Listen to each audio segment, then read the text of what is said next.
The notification arrives at 6:47 p.m., precisely when Alexandra knows I'll be settling into my evening routine. Her text message carries the practiced efficiency of someone who has refined deception into an art form, corporate vocabulary transforming elaborate betrayal into something as mundane as quarterly reports and budget meetings. Don't wait up. Work emergency at the hotel. Could be all night. Love you. I stare at the screen of my phone, sitting in my home office surrounded by the familiar glow of multiple monitors. 23 years in IT security consulting has taught me that the most dangerous vulnerabilities hide behind the most innocent-looking interfaces. Alexandra's message triggers every instinct I've developed for detecting system intrusions. My name is Jonathan Mercer, and I've spent my entire career teaching corporations how to protect themselves from people who lie for a living. The irony isn't lost on me that I apparently married one. Love you too, I type back, my fingers moving with the mechanical precision of someone executing a well-rehearsed script. Handle whatever needs handling. The response arrives within seconds. A heart emoji, nothing more. Alexandra has always been economical with her communications, especially when she's busy constructing elaborate fictions. I lean back in my ergonomic chair, the leather creaking with the weight of a man who spends 12 hours a day analyzing digital patterns that reveal human behavior. My office overlooks our perfectly manicured suburban street, where every house maintains the same careful distance from its neighbors, every lawn trimmed to identical specifications. We moved to this development 3 years ago, Alexandra's choice, because it projected the right image for her career in corporate human resources. The irony multiplies daily. My wife specializes in investigating workplace misconduct while apparently conducting her own comprehensive violation of professional ethics. 3 months ago, the pattern began emerging. Late meetings that coincided with no visible projects. Dinner receipts from restaurants she claimed were client entertainment, except her company's expense reports showed no corresponding submissions. New lingerie that never appeared during our increasingly infrequent intimate moments. Phone calls that ended abruptly when I entered rooms. But tonight feels different. Tonight carries the weight of escalation, the digital signature of someone who has moved beyond careful testing into full system exploitation. I minimize my work applications and open the family tracking app we installed last year after Alexandra's sister, Melissa, got carjacked in downtown Atlanta. The application loads with the cheerful efficiency of technology designed to provide peace of mind to worried families. Alexandra's phone icon appears on the map, a small blue dot broadcasting her location to anyone with the proper credentials. The Five Palms Hotel, downtown. 47 minutes from our house, in the opposite direction from her office. I take a screenshot. The timestamp reads 7:23 p.m. The location services show her phone has been stationary at this address for 36 minutes. My training kicks in automatically. When investigating security breaches, emotion compromises analysis. Facts matter, evidence matters. Assumptions lead to false positives and missed vulnerabilities. I open a new browser window and navigate to the Five Palms website. 5-star accommodations. Luxury suites starting at $400 per night. The kind of establishment that caters to people who value discretion above economy. Their photo gallery showcases marble bathrooms, Egyptian cotton linens, and champagne service that costs more than most people's monthly car payments. Another screenshot. I'm building a case file without conscious intention. Muscle memory from thousands of forensic investigations taking control of my actions. The house feels different when you're alone by choice versus alone by deception. Every familiar sound, the refrigerator cycling, the heating system engaging, the neighbor's television through thin walls, becomes amplified when you're processing the architecture of sustained betrayal. My phone buzzes. A text from Arjun, my business partner and the closest thing I have to a best friend in this carefully curated suburban existence. Beer tonight? Jennifer's working late and I'm going crazy with Netflix. Rain check. Conducting some research. Work stuff? Personal project.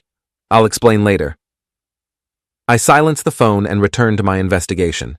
The tracking app refreshes automatically every 15 minutes. Alexandra's location remains constant.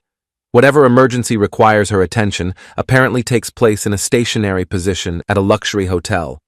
I open our shared calendar application. Alexandra's schedule shows a blank evening with no meetings, no client dinners, no corporate events that would justify her current location. Her work calendar, which syncs automatically with our family system, displays the same information. The evidence accumulates with the methodical precision of a well-designed algorithm. Location data, calendar inconsistencies, communication patterns that deviate from established baselines. If this were a corporate security assessment, I would be recommending immediate containment protocols. But this isn't corporate security. This is my marriage dissolving in real time, documented by the same technology that Alexandra forgot she had agreed to share. I take another screenshot at 8:15 p.m., still stationary, still at the Five Palms Hotel. The rational part of my brain acknowledges multiple innocent explanations. Corporate emergencies do occur at hotels when clients require immediate attention. Human resources directors occasionally handle sensitive situations that require neutral locations. Technology sometimes provides misleading information. But 23 years of investigating human behavior has taught me that the simplest explanation usually proves correct. When someone claims to be in one location while technology places them somewhere else, the technology is rarely mistaken. My phone buzzes again. This time, it's Alexandra. This is taking longer than expected. Definitely won't be home until very late. Don't wait up. I study the message for several minutes, analyzing word choice and timing. She's establishing an alibi for extended absence, creating documentation that supports whatever narrative she plans to construct for tomorrow morning's inevitable questions. No problem. Handle whatever needs handling. I'll be here. The response feels appropriate. Supportive husband expressing understanding for professional obligations. No suspicion, no interrogation, no indication that I'm currently documenting her precise location with forensic precision. My computer chimes with an incoming email. Work-related, but I ignore it. Tonight, my personal security assessment takes priority over client obligations. I lean back in my chair and consider my options. Confrontation offers immediate satisfaction, but surrenders strategic advantage. Driving to the hotel would provide visual confirmation, but alerts the target to surveillance. Calling her directly would force improvised explanations that might improve her operational security. Instead, I open a new document and begin typing. Documentation serves multiple purposes in security investigations. It preserves evidence that might otherwise disappear. It clarifies thinking by forcing analysis into structured formats, and it provides ammunition for whatever actions become necessary. Timeline: Alexandra's work emergency, March 15th. 6:47 p.m. Initial notification received.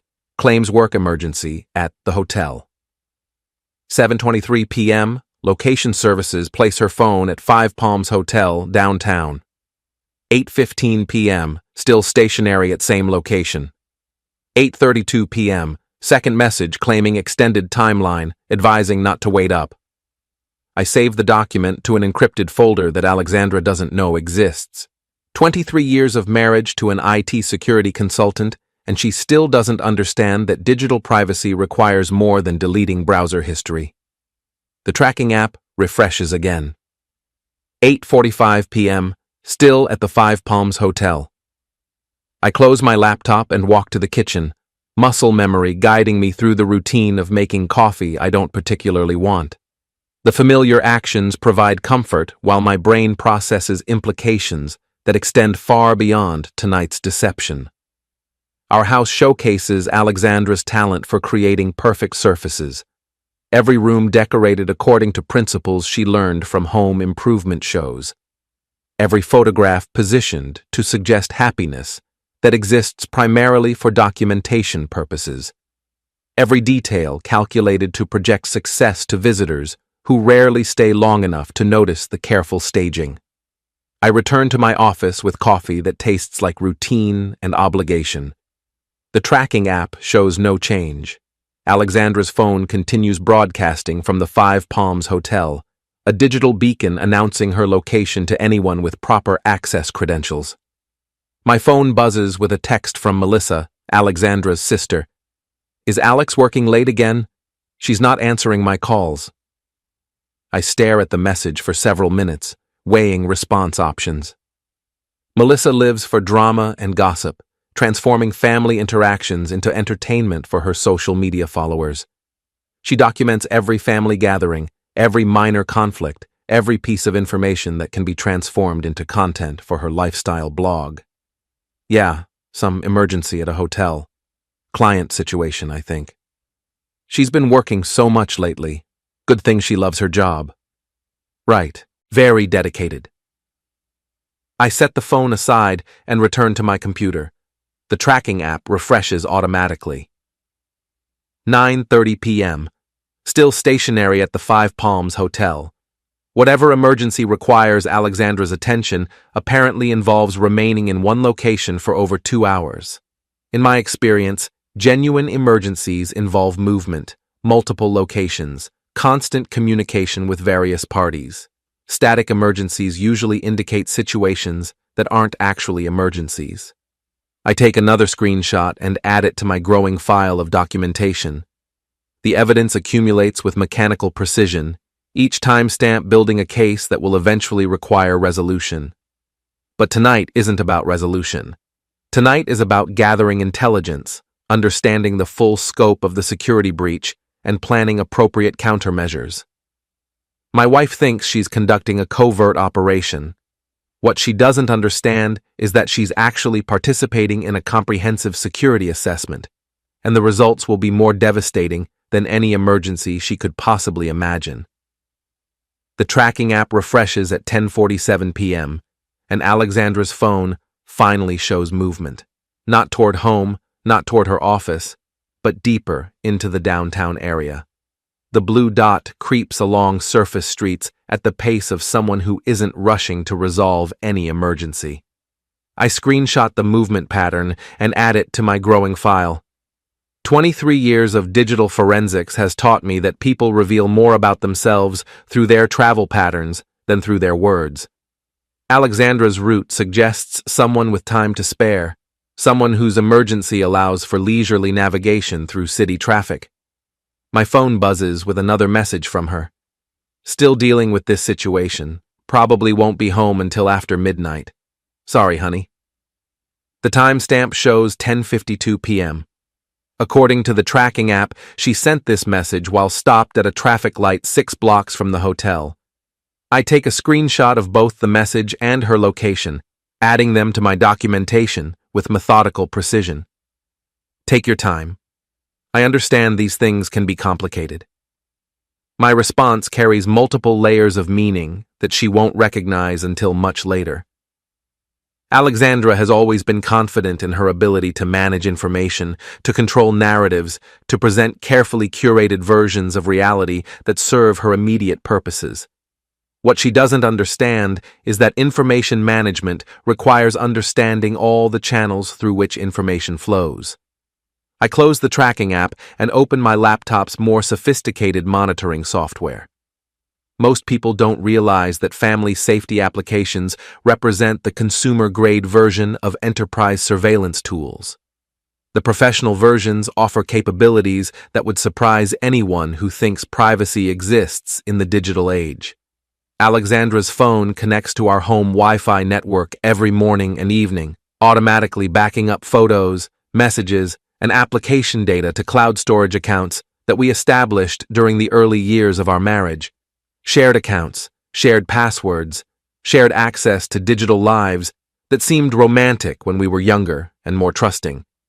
The backup files load with the efficiency of well-designed systems. Alexandra's photo gallery updates automatically, preserving memories she apparently doesn't want preserved. Tonight's images include several selfies taken in what appears to be an upscale hotel room, marble bathroom fixtures visible in the background, Egyptian cotton robes hanging on polished hooks, the kind of accommodations that match the Five Palms Hotel's marketing materials. But she's not alone in these photos. The man appears in 3 images, carefully cropped to avoid showing his face, but revealing enough detail to establish his presence. Expensive watch, tailored shirt cuffs, wedding ring that doesn't match mine. I enhance the images using software designed for corporate security investigations. The watch resolves into a Rolex Submariner, retail price approximately $12,000. The shirt cuffs show monogrammed initials, DT. The wedding ring displays a distinctive pattern that suggests custom design. More evidence for my growing file. More pieces of a puzzle that's becoming clearer with each screenshot. I cross-reference the initials with Alexandra's professional contacts, searching through her LinkedIn connections and email correspondence. The results narrow quickly to David Thornton, a real estate developer who has appeared in her work communications over the past 6 months. Their email thread begins with professional inquiries about corporate housing for relocated employees and evolves into increasingly personal exchanges about restaurants, wine preferences, and mutual availability for consultation meetings. David Thornton. Married to Rachel Thornton, according to his social media profiles. Father of 2 teenage children. Owner of Thornton Development Group, a company that specializes in luxury residential projects throughout the metro area. I open a new browser window and research David's background with the thoroughness of someone conducting a comprehensive security assessment. His company website showcases million-dollar properties and testimonials from satisfied clients who appreciate his attention to detail and personal service. His LinkedIn profile emphasizes his commitment to family values and community involvement. The irony would be amusing if it weren't so personally devastating. David's social media presence reveals someone who carefully curates his public image. Photos of family vacations, charity golf tournaments, and business achievements dominate his feeds. His wife Rachel appears frequently, usually dressed in the kind of expensive casual wear that suggests comfort with significant disposable income. I screenshot David's profiles and add them to my documentation. The file now contains location data, timeline analysis, photographic evidence, and background information on all parties involved in tonight's emergency. My phone buzzes with a text from Arjun. Everything okay? You went quiet earlier. Conducting a security assessment, discovered some vulnerabilities that require immediate attention. Work stuff or personal stuff? Personal, but I'm applying professional methodologies. That sounds ominous. Call me if you need backup. I appreciate Arjun's offer, but tonight requires solo operations. What I'm documenting needs to remain confidential until I decide how to deploy the information for maximum strategic impact. The tracking app shows Alexandra's phone moving again, this time toward the interstate that leads back to our suburban development. The timestamp reads 11:34 p.m. Her emergency apparently concluded after nearly 5 hours of stationary and semi-stationary positioning. I save my documentation and close all monitoring applications. By the time Alexandra arrives home, I'll be in bed with the lights off, playing the role of the trusting husband who fell asleep waiting for her return. She'll assume I never questioned her story, never investigated her location, never discovered the evidence that will eventually transform our marriage into a case study in strategic information warfare. But first, I need to expand my intelligence gathering beyond tonight's immediate discoveries. I open Alexandra's cloud storage account and begin reviewing the past 3 months of automatically backed up data. Photos, messages, calendar entries, and application data that tells a story she never intended to share. The pattern emerges with mathematical precision. Hotel visits that correspond with David's travel schedule. Restaurant receipts that match his social media check-ins. Text messages that escalate from professional courtesy to personal intimacy over a period of weeks. The evidence is overwhelming, but evidence alone doesn't constitute strategy. What matters is how information gets deployed, when it gets revealed, and to whom it gets distributed for maximum impact. I open a new document and begin planning the next phase of my investigation. Strategic Options Assessment. Alexandra Chut David Situation. Option 1. Direct confrontation. Immediate satisfaction, but allows targets to coordinate defensive responses and control narrative. Option 2. Legal consultation. Expensive, slow, uncertain outcomes, alerts targets to investigation. Option 3. Coordinated information distribution. Simultaneous revelation to all relevant parties, prevents coordination of defensive responses, maximizes social and professional consequences. Option 3. Appeals to my systematic nature. Corporate security breaches get resolved through coordinated response protocols that prevent attackers from adapting their strategies. Personal betrayals should be handled with the same methodological precision. I begin compiling a distribution list.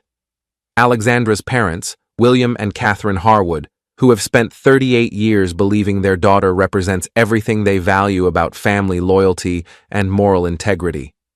Alexandra's sister, Melissa, who transforms family drama into social media content and has never met a piece of gossip she couldn't amplify.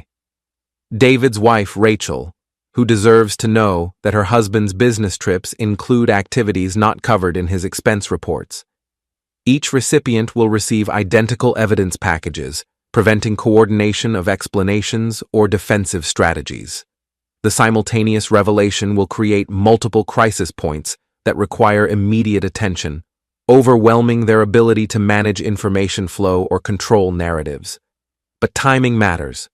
Strategic information deployment requires careful consideration of when targets are most vulnerable, when audiences are most receptive, and when defensive options are most limited. I save the document and check the tracking app one final time. Alexandra's phone shows her pulling into our driveway at 12:17 a.m. Her emergency has officially concluded after 5.5 hours of activities that required no movement, no phone calls to supervisors, and no documentation in her work calendar. I close my laptop and head to the bedroom, leaving the lights off and settling into bed with the practiced quiet of someone who has been asleep for hours.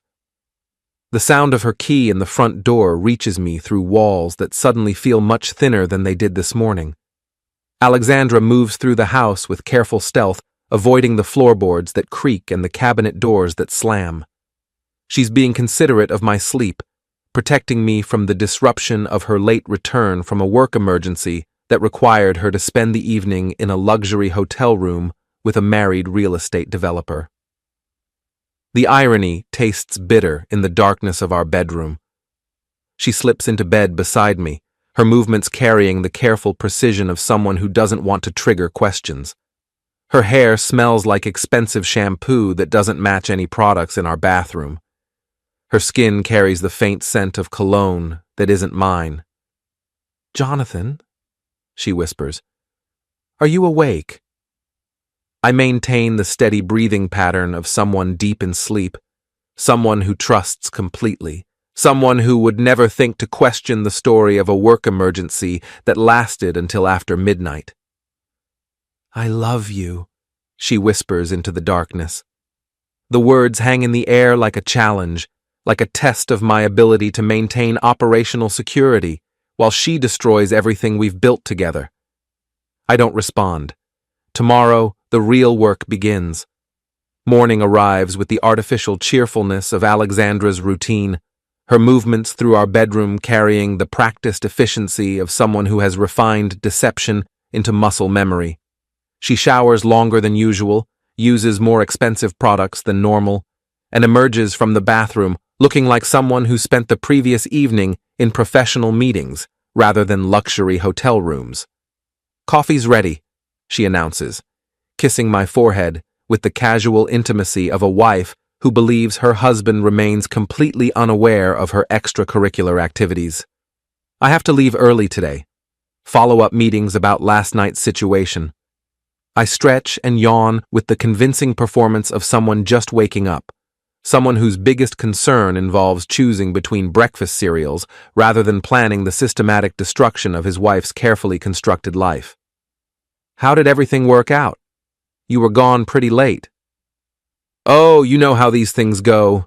Client emergencies always take longer than expected, but we got everything resolved. Alexandra's explanation carries the smooth confidence of someone who has practiced this conversation, who has anticipated my questions and prepared appropriate responses. What she hasn't anticipated is that I've spent the night documenting her actual activities with forensic precision. Good. I'm glad you could help them sort things out. I follow her downstairs to the kitchen, where she moves through her morning routine with the efficiency of someone eager to minimize conversation. Coffee, toast, quick scan of her phone, gathering of work materials that include nothing related to last night's supposed emergency. I might be late again tonight, she mentions while checking her reflection in the hallway mirror. This client situation is more complicated than we initially thought. No problem. I'll probably work late myself. Big project deadline coming up. The lie flows easily, establishing my own alibi for the evening's planned activities. Alexandra nods with the distracted attention of someone whose mind is already focused on her next deception. She leaves at 7:23 a.m., backing out of our driveway with the careful precision of someone who has places to be and people to meet who aren't her husband. I watch from the kitchen window until her car disappears around the corner, then return to my office to begin the day's real work. The evidence file has grown overnight as Alexandra's phone continued its automatic backup processes. New photos, new messages, new data points that confirm what I already suspected and provide additional ammunition for what I'm planning. David Thornton sent her a good morning message at 6:45 a.m. Last night was incredible. Can't wait for tonight's follow-up meeting. Alexandra's response arrived at 7:15 a.m. Me too. Same time, same place? Absolutely. I'll handle the room arrangements. The exchange provides perfect documentation of premeditated deception, evidence that last night's activities were planned in advance, and tonight's will follow the same pattern. More importantly, it establishes that their relationship has moved beyond spontaneous encounters into regularly scheduled appointments. I screenshot the entire conversation and add it to my growing file, then begin the careful process of expanding my intelligence gathering to include David's digital footprint. His social media accounts reveal someone who maintains the same careful separation between public image and private reality that Alexandra has mastered. This morning's posts include a photo of him at his office, coffee cup prominently displayed, caption reading, "Early morning strategy session, building dreams, one project at a time." The timestamp shows 7:30 a.m., 15 minutes after confirming tonight's hotel reservation with my wife. I researched David's business operations with the thoroughness of someone conducting due diligence for a major investment. Thornton Development Group maintains offices in a downtown high-rise, employs 37 people according to their website, and has completed over $200 million in residential projects over the past 5 years. More interesting is David's personal financial situation. Public records show a mortgage on a $4.2 million house in the city's most exclusive neighborhood. His wife Rachel's social media presence suggests someone comfortable with significant discretionary spending, designer clothing, luxury vacations, expensive hobbies that require substantial ongoing investment. David's marriage represents exactly the kind of high-stakes situation that makes infidelity particularly devastating when exposed. He has more to lose than just personal relationships. His business depends on reputation, client trust, and community standing that would evaporate quickly if his extracurricular activities became public knowledge. I compiled David's information into a separate file, cross-referencing his business contacts, social connections, and professional associations. The man has built an empire based on personal integrity and family values. The irony will be particularly satisfying when those foundations collapse under the weight of documented evidence. My phone buzzes with a text from Melissa, Alexandra's sister. "Coffee this afternoon? I have some family drama to discuss, and you're the only one who won't judge me." The timing couldn't be more perfect. Melissa's invitation provides an opportunity to gather intelligence about family dynamics while positioning myself as the supportive brother-in-law who would never suspect his wife of systematic betrayal. Sounds good. The usual place at 3? Perfect. And Jonathan? Thanks for being so understanding about Alex's work schedule lately. I know her late nights must be tough on you. I stare at Melissa's message for several minutes, analyzing the implications. Either she's genuinely sympathetic to my situation, or she knows more about Alexandra's activities than she's admitting. Given Melissa's talent for collecting and distributing family information, the latter seems more likely. No problem. We all have professional obligations that require flexibility.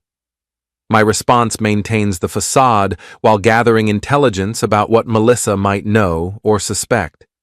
This afternoon's coffee meeting will provide an opportunity to assess whether she's a potential ally or another target for my information distribution strategy. I spend the morning reviewing Alexandra's complete digital history, searching for patterns that reveal the full scope of her deception. The evidence extends back 4 months, beginning with professional emails that gradually became personal, then intimate, then explicitly romantic. The progression follows a predictable pattern that I've observed in corporate security breaches. Initial contact appears innocent, establishing trust and rapport. Gradual boundary violations test resistance and build confidence. Escalation occurs when targets demonstrate willingness to compromise their principles for perceived benefits. Alexandra's compromise began with lunch meetings that extended beyond professional necessity. David's strategy involved expensive restaurants, attentive conversation, and carefully calibrated personal attention that made her feel special, appreciated, valued in ways that our marriage apparently no longer provided. The realization stings, but emotions compromise operational effectiveness. What matters now is completing my intelligence gathering and executing the information distribution strategy that will maximize consequences for all parties involved. I open a new document and begin drafting the message that will simultaneously reach Alexandra's parents, her sister, and David's wife. The communication needs to be factual, comprehensive, and impossible to dismiss or explain away. Subject: information you need to see. I'm sending this message to multiple people because the situation involves all of you, and everyone deserves to know the truth at the same time. For the past 4 months, Alexandra has been conducting an affair with David Thornton, a married real estate developer. What she's been calling work emergencies and client meetings are actually hotel visits that occur multiple times per week. I've attached screenshots of text messages, location data, photos, and other evidence that documents their activities. The timestamps and location services provide verification that cannot be disputed. I'm not looking for advice, support, or intervention. I'm simply providing information that affects all of your relationships with the people involved. The evidence speaks for itself. I review the message multiple times, editing for clarity and impact while ensuring that nothing can be interpreted as emotional manipulation or plea for sympathy. The facts need to stand alone, allowing each recipient to reach their own conclusions and decide their own responses. The attachment file includes everything: location screenshots, hotel photos, text message conversations, timeline documentation, and background information on David that establishes his identity and marital status. The evidence package contains enough information to eliminate any possibility of denial or alternative explanation. But timing remains crucial. Strategic information deployment requires careful consideration of when each recipient will be most likely to read, process, and act on the intelligence they receive. I schedule the message for delivery at 6 p.m. during the dinner hour when families gather and phones get checked regularly. The timing ensures that all recipients will receive the information simultaneously, preventing coordination of defensive responses and maximizing the shock value of simultaneous revelation. My phone alarm reminds me that I need to leave for coffee with Melissa. The meeting will provide an opportunity to gather final intelligence about family dynamics while maintaining my cover as the unsuspecting husband who trusts completely and suspects nothing. The afternoon promises to be very interesting. Melissa arrives at the coffee shop with the dramatic flair that characterizes everything she does, her entrance designed to attract attention from other customers who might recognize her from social media. She's built a lifestyle brand around being Alexandra's younger sister, documenting family gatherings and personal milestones for an audience that follows her for entertainment value rather than genuine connection. "Jonathan, you look tired. Is everything okay?" She embraces me with the practiced warmth of someone who transforms every interaction into potential content, her phone already positioned to capture our meeting for later documentation. I've learned to tolerate Melissa's performative nature because she provides valuable intelligence about family dynamics that Alexandra tries to keep private. Just work stress. You know how these big projects can be. We settle into a corner table where Melissa can monitor the room while maintaining the illusion of private conversation. She orders something complicated that requires extensive customization, then focuses her attention on me with the intensity of someone who has information to share. "So, I wanted to talk to you about Alexandra. Have you noticed anything different about her lately?" The question carries multiple layers of meaning that I need to navigate carefully. Melissa's talent for collecting and distributing information makes her either a valuable ally or a dangerous security risk, depending on how much she already knows and what she plans to do with additional intelligence. Different how? She's been so busy with work lately, all these client emergencies and late meetings, and she seems, I don't know, happier? Like she's got some secret that's making her excited about life again. Melissa's observation confirms that Alexandra's behavioral changes have been noticed by family members, which means my own suspicions weren't paranoid delusions, but reasonable responses to observable evidence. More importantly, it suggests that Melissa has been monitoring the situation with her usual attention to detail. She does seem energized by her current projects. Sometimes work can be really fulfilling when everything's going well. Right, but it's not just work energy. It's more like, remember how she acted when she first started dating you? That giddy, secretive, constantly checking her phone kind of energy. The comparison hits with surgical precision. Melissa has identified exactly what I've been observing but couldn't articulate. Alexandra is displaying the behavioral patterns of someone in the early stages of romantic infatuation. The same patterns I remember from our own courtship, now directed towards someone else. Maybe she's just excited about some big opportunity at work. You know how competitive she gets about career advancement.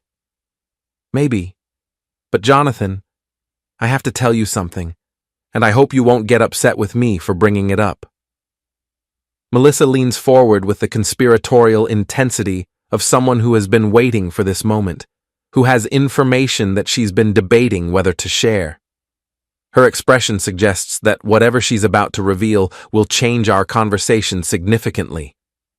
"I saw her last week at Romano's, you know, that expensive Italian place downtown. She was having dinner with some guy I didn't recognize. Very cozy table, lots of wine, definitely not a business meeting kind of vibe. The information provides external confirmation of what I've already documented through digital surveillance." Melissa witnessed one of Alexandra's client dinners and correctly identified it as something more personal than professional. The question is whether she's sharing this information out of genuine concern or because she's building toward some larger revelation. "Did you talk to her?" "No, I was with my friend Sarah and we were across the restaurant. But Jonathan, they were holding hands. And when they left together." Melissa's voice carries the particular excitement of someone who has discovered a secret that validates their suspicions about family drama. She's been investigating Alexandra's behavior with the same attention to detail that I've been applying, but from a different angle and with different motivations. That does sound unusual for a business dinner. Right? And here's the thing. I looked the guy up on social media after I got home. His name is David something. He's a real estate developer, and he's married with kids. The revelation that Melissa has already identified David and researched his background changes the strategic landscape significantly. She possesses independent confirmation of the affair, which means she's either an ally who can provide additional intelligence or a security risk who might compromise my information distribution strategy.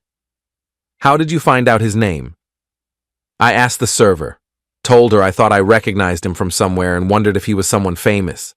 She said he's a regular customer, always comes in with different women, always pays cash, always tips really well to keep people from talking. Melissa's investigation reveals that David's infidelity extends beyond his relationship with Alexandra. He's apparently a serial cheater who uses expensive restaurants as hunting grounds and relies on financial incentives to maintain operational security. The information adds another layer of evidence that will be particularly devastating when it reaches his wife. That's concerning. Did you mention any of this to Alexandra? No, and that's what I wanted to talk to you about. Should I say something? I mean, if it were my husband, I would want to know. But I don't want to cause problems if there's some innocent explanation. Melissa's question provides the perfect opportunity to position myself as the concerned but trusting husband who would never suspect his wife of systematic betrayal. My response needs to demonstrate confidence in Alexandra while gathering additional intelligence about what Melissa has observed. I appreciate you telling me, but I think there's probably some reasonable explanation. Alexandra's been working on some big corporate housing project that involves a lot of real estate developers. It could have been a legitimate business dinner that just looked personal from a distance. Maybe you're right, but Jonathan, promise me you'll pay attention. I love my sister, but she's always been impulsive when it comes to men. Remember how she left her first fiancé for that guy she met at the gym? The historical context provides valuable insight into Alexandra's patterns of behavior. Melissa is suggesting that infidelity represents a recurring theme rather than an isolated incident, which means my situation might be more serious than I initially realized. I'll keep an eye on things, but honestly, I trust Alexandra completely. If something were going on, I think I would notice. Of course, and I'm probably just being paranoid. It's just that you're such a good guy, and I would hate to see you get hurt. Melissa's concern appears genuine, but her motivation remains unclear. She might be genuinely worried about my welfare, or she might be positioning herself to be the first person to break the story when everything explodes. Given her talent for transforming family drama into social media content, the latter seems more likely. We spend another 30 minutes discussing safer topics, her latest lifestyle blog posts, upcoming family events, mutual friends who provide gossip without personal stakes. But throughout the conversation, I'm processing the intelligence she's provided and adjusting my strategy accordingly. Melissa has independently confirmed the affair, identified David as a serial cheater, and positioned herself as someone who wants to protect me from emotional harm. More importantly, she's demonstrated that Alexandra's deception hasn't been as sophisticated as she believed. Multiple people have noticed behavioral changes, observed suspicious activities, and drawn accurate conclusions about what's happening. When we part ways, Melissa hugs me with what appears to be genuine affection. Take care of yourself, Jonathan. And remember, if you ever need someone to talk to about anything, I'm here for you. I drive home with a clearer understanding of the strategic landscape. Melissa will be a valuable ally when the information distribution occurs this evening. Her independent knowledge of the affair will provide credibility to my evidence package, and her talent for amplifying drama will ensure that the story spreads quickly through social networks.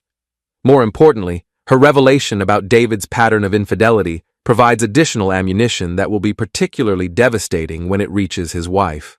Rachel Thornton deserves to know that her husband's business dinners include activities not covered in his expense reports, and that she's not the first wife to be deceived by his professional obligations. I arrive home at 4:47 p.m., giving me just over an hour to finalize my evidence package and prepare for the evening's information distribution. The scheduled message will deploy at 6 p.m., simultaneously reaching Alexandra's parents, Melissa, and David's wife, with identical evidence that cannot be disputed or explained away. By 7 p.m., everyone involved will know the truth. By 8 p.m., Alexandra and David will discover that their carefully constructed deception has collapsed completely. The timing couldn't be more perfect. According to this morning's text messages, they're planning another follow-up meeting at the Five Palms Hotel tonight. They'll be together when their respective families receive the evidence packages, which means they won't be able to coordinate defensive responses or control the narrative that emerges from simultaneous revelation. I open my laptop and review the evidence package one final time. Screenshots, location data, timeline documentation, background information on David, and Melissa's independent confirmation of suspicious activities observed at Romano's restaurant. Everything is ready. At 6 p.m., the truth deploys automatically. The message deploys at exactly 6 p.m. while I'm sitting in my office, monitoring my phone for the immediate responses that will confirm successful delivery. The evidence package reaches 4 recipients simultaneously: William and Catherine Harwood, Alexandra's parents, who have spent 38 years believing their daughter represents everything they value about family loyalty; Melissa, who has been independently investigating the same suspicious behavior I've been documenting; and Rachel Thornton, who deserves to know that her husband's business trips include activities not covered in his expense reports. The first response arrives at 6:07 p.m. Melissa's text message carries the particular intensity of someone whose suspicions have just received comprehensive confirmation. "Oh my God, Jonathan, I am so sorry. I had no idea it was this extensive. Are you okay? Do you want me to come over?" I screenshot her response and add it to my documentation file. Melissa's reaction confirms that the evidence package successfully conveyed the scope of Alexandra's deception while positioning me as the wronged party who deserves sympathy and support. "I'm processing everything. Thanks for being there." My response maintains the facade of the devastated husband while avoiding any commitment to immediate action. What I need now is to monitor the cascade effects as each recipient processes the information and decides how to respond. The second response arrives at 6:14 p.m. from Catherine Harwood, Alexandra's mother. "Jonathan, we need to talk. Can you call us when you have a moment? We are both very upset and want to make sure you're all right." Catherine's message suggests that Alexandra's parents are prioritizing my welfare over their daughter's privacy, which indicates that the evidence package successfully established me as the victim rather than the investigator. Their response will be crucial for maintaining family support when Alexandra attempts to construct defensive narratives. "I'll call you in a little while. Still processing everything myself." The third response arrives at 6:23 p.m., and it's the one I've been most anticipating. Rachel Thornton's message carries the fury of someone whose worst suspicions have just received documentary confirmation. "Is this Jonathan Mercer? I got your message about David and your wife. Can you call me immediately? We need to coordinate our response to this situation." Rachel's reaction exceeds my expectations.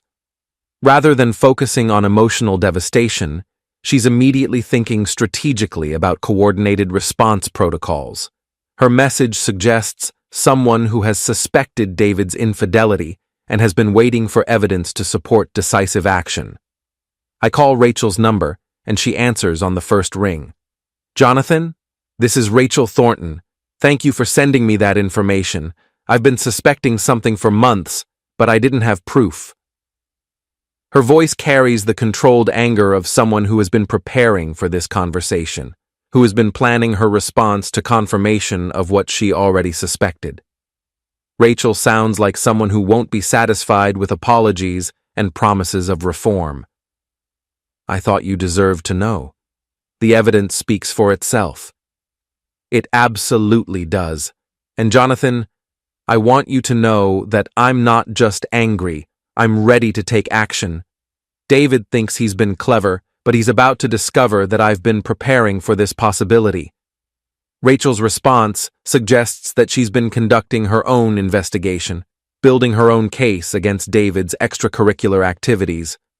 The revelation that she's been preparing for this possibility changes the strategic landscape significantly. What kind of preparation? Financial preparation? Legal preparation? I've been documenting his behavior and protecting our assets for the past 6 months. Your evidence package provides the final pieces I needed to move forward with divorce proceedings that will leave him with nothing. The conversation reveals that Rachel is several steps ahead of where I expected her to be. Rather than the devastated wife who needs time to process betrayal, she's the strategic planner who has been waiting for the right moment to execute comprehensive retaliation. I'm impressed. Most people aren't that prepared for this kind of situation. Most people don't marry serial cheaters who think they're smarter than everyone else. David's been conducting affairs for years, but he's always been careful enough to avoid leaving evidence. Your documentation changes everything. Rachel's revelation that David's infidelity extends far beyond his relationship with Alexandra provides additional ammunition for the systematic destruction of his reputation and financial security. More importantly, it establishes Rachel as a valuable ally who brings resources and expertise that will amplify the impact of my information distribution strategy. What are you planning to do with the evidence? Everything. Divorce papers get filed tomorrow morning. His business partners receive copies of the evidence package tomorrow afternoon. His country club membership gets revoked by tomorrow evening. By the end of the week, David will discover that reputation matters more than he realized. Rachel's comprehensive strategy impresses me with its scope and sophistication. She's not just planning personal retaliation. She's orchestrating professional and social destruction that will eliminate David's ability to rebuild his life after the immediate crisis passes. What about Alexandra? What about her? She made her choice when she decided to pursue a married man. The consequences are her responsibility. Rachel's dismissal of Alexandra's welfare demonstrates the focused intensity of someone who prioritizes results over sympathy. Her approach aligns perfectly with my own strategic objectives while providing capabilities that I couldn't achieve independently. I appreciate your directness. Jonathan, I want to propose something. Instead of handling this separately, what if we coordinate our responses? Your wife and my husband think they're conducting a secret affair, but they're actually participants in a comprehensive intelligence operation that's about to destroy both of their lives. The proposal appeals to my systematic nature. Coordinated operations achieve better results than independent actions, especially when targets have the opportunity to communicate and develop defensive strategies. What did you have in mind? They're meeting tonight at the Five Palms Hotel, right? According to your evidence package, they've been using the same location for months. What if we arranged for them to discover that their secret isn't secret anymore? Rachel's suggestion carries the appeal of immediate confrontation combined with maximum psychological impact. Rather than allowing Alexandra and David to process the family responses privately and coordinate their explanations, we could force them to confront the collapse of their operational security in real time. How would that work? I'll handle the logistics. You just need to be available at 8:01 p.m. for a conference call that includes some very surprised people. I agree to Rachel's plan and end the call with a sense of satisfaction that exceeds my initial expectations. What began as a simple information distribution strategy has evolved into a comprehensive operation that includes financial, legal, professional, and social consequences for both targets. My phone buzzes with a call from Alexandra's parents. Catherine's voice carries the particular strain of someone who has spent the past hour processing information that contradicts everything she believed about her daughter. Jonathan, we are so sorry. We had no idea that Alexandra was capable of this kind of behavior. I appreciate your support. This has been very difficult to process. We want you to know that we don't condone what she's done, and we won't be supporting any attempt she makes to justify her actions. What she's done is inexcusable. William's voice joins the conversation, carrying the controlled anger of someone whose principles have been violated by his own daughter's behavior. Jonathan, you're family to us, regardless of what happens with Alexandra. We want you to know that our relationship with you doesn't depend on our relationship with her. Their support provides emotional validation while establishing important allies for whatever legal or financial complications emerge from tonight's revelations. Alexandra's parents represent significant social and financial resources that she won't be able to access if they maintain their support for me rather than her. The conversation concludes with promises of continued support and invitations to family events that will explicitly exclude Alexandra until she demonstrates genuine remorse and comprehensive reform. Their response exceeds my expectations and provides additional leverage for the ongoing strategic operation. At 7:43 p.m., my phone buzzes with a text from Alexandra. Running a few minutes late but should be there by 8. This client situation is really complex. The message provides perfect timing confirmation for Rachel's planned confrontation. Alexandra and David will be together at the Five Palms Hotel when they discover that their families have received comprehensive evidence packages documenting their activities. I screenshot Alexandra's message and forward it to Rachel with a note. Targets confirmed for 8 Nala p.m. location. Her response arrives immediately. Perfect. Get ready for the most interesting conference call of your life. At exactly 8 Salal p.m., my phone rings with a call from Rachel Thornton. Her voice carries the controlled excitement of someone executing a plan that has been months in development. Someone who has been waiting for this moment with the patience of a strategic planner. Jonathan, are you ready for this? Absolutely. Good. I'm conference calling David's room at the Five Palms Hotel. He thinks I'm calling to discuss our dinner plans for tomorrow night. He has no idea that I've spent the afternoon filing divorce papers and freezing our joint accounts. Rachel's preparation impresses me with its thoroughness. While I've been focused on gathering evidence and distributing information, she's been implementing comprehensive financial and legal countermeasures that will prevent David from protecting his assets or controlling the narrative. How did you get his room number? I called the hotel and told them I was his wife, which is technically true for another few hours. Amazing how cooperative people become when you mention you're planning a surprise for your husband. The call connects with the electronic precision of hotel phone systems, followed by the distinctive ringtone that indicates we're calling a room rather than a personal device. Rachel puts the call on speaker so I can monitor the conversation while remaining silent. David answers on the third ring, his voice carrying the relaxed confidence of someone who believes his operational security remains intact. Hey, beautiful. I was just thinking about you. Were you really? That's interesting, because I've been thinking about you too. Specifically, I've been thinking about the photos my new friend Jonathan sent me this afternoon. The silence that follows carries the weight of someone processing information that contradicts everything they believed about their situation.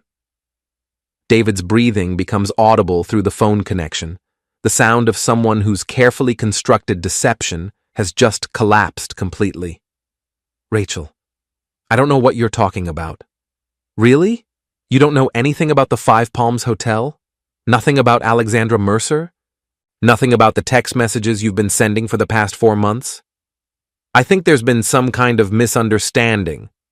David's response demonstrates the predictable pattern of someone attempting to maintain plausible deniability despite overwhelming evidence. His strategy relies on the assumption that Rachel lacks comprehensive documentation, which represents a significant miscalculation. The only misunderstanding is your assumption that I'm stupid enough to believe your explanations. Jonathan, are you there? I'm here, Rachel.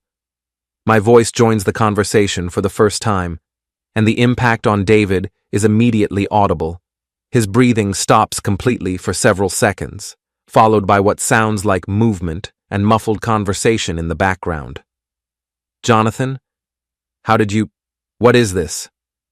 This is what happens when people forget that technology documents everything, David. Your affair with my wife has been comprehensively recorded for the past 4 months. Location data, text messages, photos, financial records, timeline analysis, everything. Listen, Jonathan, I think we should all calm down and discuss this rationally. David's attempt to control the conversation demonstrates his fundamental misunderstanding of the strategic situation.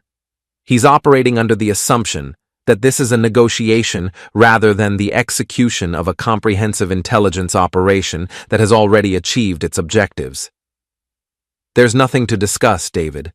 The evidence has already been distributed to everyone who matters. Your wife has filed for divorce. My wife's family has disowned her. Your business partners will receive their copies of the evidence package tomorrow morning. The background conversation becomes more audible as David apparently attempts to explain the situation to Alexandra. Her voice carries the particular strain of someone whose carefully constructed life has just collapsed in real time. Is that Alexandra? Rachel asks. Put her on speaker. I'd like to thank her personally for making my divorce proceedings so much simpler. Rachel, this is Alexandra. I think there's been a terrible misunderstanding.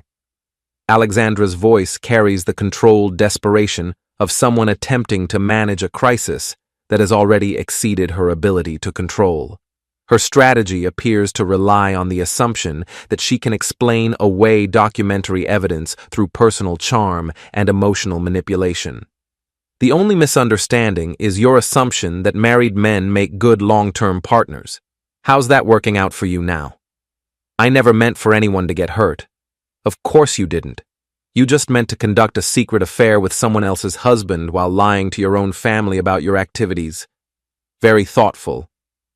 Rachel's sarcasm cuts through Alexandra's attempt at emotional manipulation with surgical precision.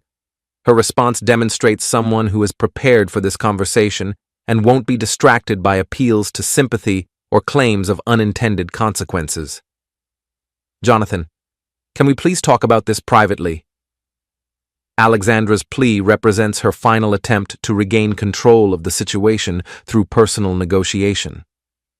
Her strategy relies on the assumption that our marriage provides her with leverage that no longer exists. There's nothing private about this situation anymore, Alexandra. Everyone knows everything. Your parents, your sister, David's wife, his business partners. The secret is over. But we can work through this. People make mistakes. Marriage counseling, therapy, whatever it takes. Some mistakes are too comprehensive for counseling, Alexandra. You didn't have an affair. You conducted a systematic deception that involved lying to everyone who trusted you. That's not a mistake. That's a character revelation. The conversation continues for several more minutes, with David and Alexandra attempting various strategies for damage control, while Rachel and I document their responses for potential legal proceedings. Their attempts at explanation reveal the depth of their deception while providing additional evidence of premeditated betrayal. Finally, Rachel terminates the call with characteristic efficiency. David, you have until tomorrow morning to move out of our house. Jonathan, you have my complete support for whatever actions you decide to take. Alexandra, you made your choice. Now you get to live with the consequences. The line goes silent, leaving me alone in my office with the satisfaction of someone who has successfully executed a comprehensive strategic operation. The immediate objectives have been achieved. The affair has been exposed. Family support has been secured. Financial and legal countermeasures have been implemented, and both targets have discovered that their operational security was never as sophisticated as they believed. My phone buzzes with a text from Melissa. Jonathan, I just got off the phone with Mom and Dad. They want you to know that you're welcome to stay with them if you need space to figure things out. Also, I'm posting about this on my blog tomorrow. Alexandra needs to understand that actions have consequences. Melissa's message confirms that the information distribution strategy has achieved its intended cascade effects. The story will spread through social media networks, ensuring that Alexandra's professional reputation suffers the same damage as her personal relationships. Another message arrives from Rachel. Jonathan, That was even more satisfying than I expected. David's business partners are meeting with me tomorrow afternoon to discuss removing him from current projects. Apparently, they've been concerned about his judgment for months. Your evidence package gave them the justification they needed. Rachel's update confirms that the professional consequences are proceeding according to plan. David's reputation in the real estate development community will be comprehensively destroyed, eliminating his ability to rebuild his career after the immediate crisis passes. At 9:47 p.m., Alexandra's car pulls into our driveway. I watch from my office window as she sits in the driver's seat for several minutes, apparently gathering courage for a conversation that she knows will not go according to any script she has prepared. When she finally enters the house, her movements carry the defeated posture of someone whose carefully constructed life has collapsed in the span of 3 hours. She finds me in my office, where I'm documenting the evening's events with the methodical precision of someone completing a successful security assessment. "Jonathan, we need to talk." "No, we really don't. Everything that needed to be said was said during the conference call." "But I love you. This thing with David, it didn't mean anything. It was just excitement, something different. You're my husband. You're my life." Alexandra's appeal carries the desperation of someone who has finally understood the comprehensive scope of the consequences she's facing. Her strategy relies on emotional manipulation and promises of reform that cannot address the fundamental character issues that her behavior has revealed. "Alexandra, you spent 4 months lying to me, your family, and his family. You used work emergencies as cover stories for hotel visits. You documented your activities in text messages and photos that demonstrate premeditated deception. This wasn't a mistake or a moment of weakness. This was a comprehensive betrayal that reveals who you really are. People change. I can change. We can get counseling. Some things can't be counseled away. Trust, once broken this completely, doesn't repair. Character, once revealed this clearly, doesn't transform." The conversation continues for another hour, with Alexandra cycling through various strategies for damage control while I document her responses for potential legal proceedings. Her attempts at explanation reveal the depth of her sense of entitlement while providing additional evidence that her remorse focuses on consequences rather than actions. Eventually, she retreats to our bedroom while I remain in my office, completing the documentation that will support whatever legal or financial actions become necessary. The immediate strategic objectives have been achieved, but the comprehensive operation will continue until all consequences have been fully implemented. By tomorrow morning, everyone in Alexandra's professional and social networks will know about her affair. By tomorrow afternoon, David's business partners will have removed him from current projects. By tomorrow evening, both targets will understand that reputation matters more than they realized. The systematic destruction of their carefully constructed lives has only just begun. 3 weeks later, I'm sitting in my office reviewing the comprehensive results of the most successful security operation I've ever conducted. The evidence file now contains documentation of consequences that exceeded even my most optimistic projections. Alexandra moved out of our house after her employer placed her on administrative leave pending investigation of her relationship with David, which violated company policies regarding conflicts of interest with vendors. Her parents canceled her invitation to their anniversary party, and Melissa's blog post about family betrayal and personal accountability received over 50,000 shares across social media platforms. David's situation deteriorated even more rapidly. His business partners voted to remove him from all current projects, citing conduct incompatible with company values.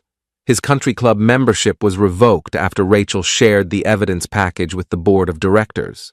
The divorce proceedings stripped him of half his assets while establishing Rachel's complete control over their shared business investments. Most satisfying is the documentation I've received about their attempts to continue their relationship after the exposure. According to Melissa's continued intelligence gathering, David and Alexandra lasted exactly 6 days before the stress of simultaneous life destruction ended their romantic connection. Apparently, affairs that depend on secrecy and excitement don't survive comprehensive public exposure and financial devastation. The strategic assessment reveals several important lessons about information warfare in personal relationships. Timing matters more than evidence quality. Coordinated distribution prevents defensive countermeasures. Alliance building amplifies individual capabilities. And technology provides capabilities that most people underestimate until they become targets. My phone buzzes with a text from Rachel. Jonathan, thought you'd like to know that David's moving to another state.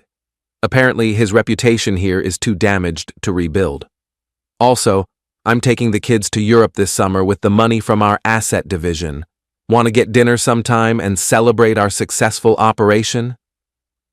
Rachel's invitation appeals to me for reasons that extend beyond strategic cooperation. She demonstrated intelligence, planning capability, and ruthless efficiency that I find professionally attractive. More importantly, she understands that some betrayals require comprehensive consequences rather than forgiveness and counseling. Dinner sounds good. I'll bring the final documentation from my side of the operation. My response maintains the professional tone while acknowledging personal interest that has developed through our collaboration. Rachel represents the kind of strategic partner who could provide both intellectual stimulation and operational support for future challenges. The evidence file closes with a final entry. Strategic objectives achieved, targets neutralized, reputation damage comprehensive and permanent, alliance relationships established for potential future operations.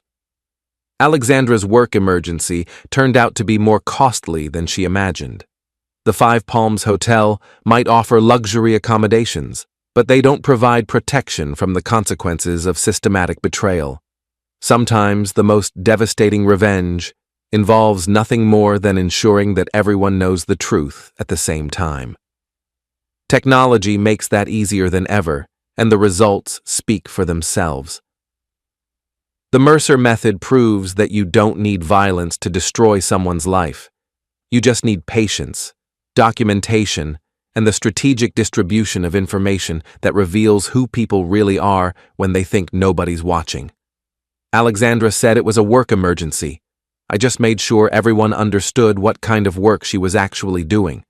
The case file is now closed. The operation was a complete success.